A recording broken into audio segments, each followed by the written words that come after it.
October 13th, 2017, and Phil Ewins is on his way from Liverpool to ask his girlfriend a very special question. That Friday evening, I was driving down to Birmingham to propose to my girlfriend, Dikla. Deciding to propose to Dikla was a very easy decision to make, but asking her dad's permission was the scariest thing I've ever done. But what should have been the most exciting night of Phil's life was about to become the worst. It was just a normal night on station. Call came in and it was for road traffic collision, and off we went. Phil's car had come off the road and hit some railings. The instant the crash happened, I felt it like a punch. I looked down and thought, so this is how I'm going to die now.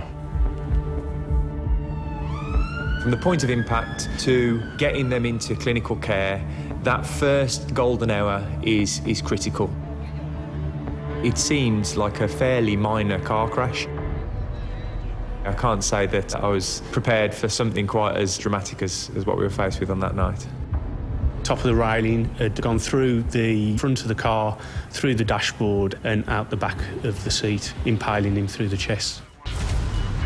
Despite his horrific injury, he remained conscious throughout. Looked down and saw the bar through my chest and thought, this is really serious. Every moment that went by, the more I was worried about her or what I was going to put her through.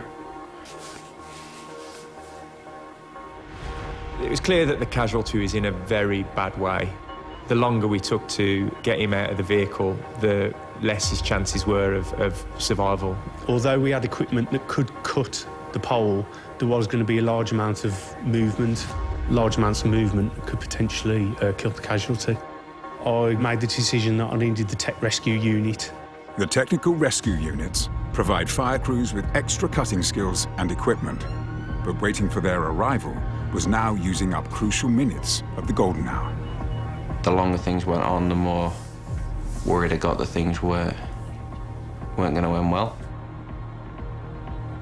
There was a real sense that at some point soon we're going to have to make the call to just work with what we've got. Let's get everything ready to go. I was very aware that any decisions that I made could possibly kill him. Right at that cut-off point, the technical rescue unit turned up. I've seen quite a few impalements. This one hit the top of the list. I had to step back and just compose myself.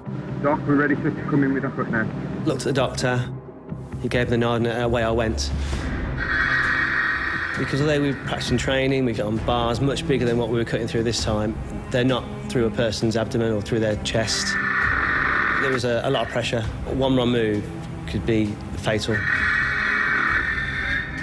OK, that's clear now. That is clear.